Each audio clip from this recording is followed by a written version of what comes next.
YS షర్మిలక్క వార్తొచ్చిందుల్లో అప్పటి ప్రధానమంత్రి, అప్పటి ముఖ్యమంత్రి, ఇప్పటి ప్రధానమంత్రి, ఇప్పటి ముఖ్యమంత్రి గురించి ఏమేమో చెప్తుంది. ఇందాం రండి. చెప్పాక ఆంధ్ర రాష్ట్ర ప్రజలు గత 10 సంవత్సరాలుగా వాళ్ళు బానిసలు కావాలని వాళ్లకు లేకపోయినా వాళ్ళు ఎంచుకున్న నాయకులు బీజేపీకి బానిసలుగా పనిచేశారు కాబట్టి ఆంధ్ర రాష్ట్రం మొత్తం 10 సంవత్సరాలుగా బీజేపీ పార్టీకి బానిసత్వం చేశారు. గత 10 సంవత్సరాల సంది ఆంధ్రప్రదేశ్ రాష్ట్రంలో ప్రజలకు బానిసలుగా మారాలి అని లేకున్నా వాళ్ళు ఎంచుకున్న నాయకులు మాత్రం బీజేపీకి బానిసలుగా పనిచేసిరట. 2014లో చంద్రబాబు నాయుడు, అటెనక 2019లో వాళ్ళ అన్న జగన్మోహన్ రెడ్డి 10 ఏండ్ల సంది బానిసలుగానే ఉన్నారు. ఇప్పటికి కూడా బానిసలుగానే ఉండిపోవాలని చూస్తురట. సరే గాని అసలు ముచ్చట్లకు రా అక్క.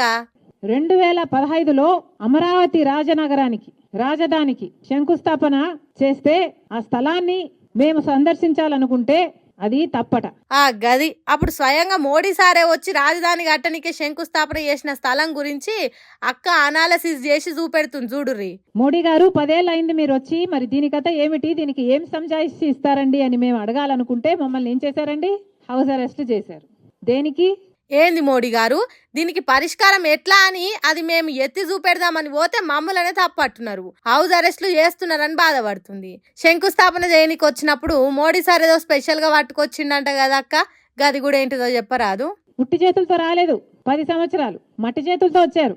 పార్లమెంట్ నుంచి మట్టి తెచ్చారట, యమునా నది నీళ్లు కూడా తెచ్చారట. ఆవుగానక్క రాజధాని శంకుస్థాపన చేసి పోయినాక ఢిల్లీకేంచి వచ్చి ఎన్నిసార్లు పనులు ఎట్లా జరుగుతున్నాయని చూసిపోయినరక్క. 10 సంవత్సరాలలో కనీసం రాజధానికి 10 సార్లు అయినా వచ్చారా? కనీసం 10 సార్లు తిరిగి చూసారా?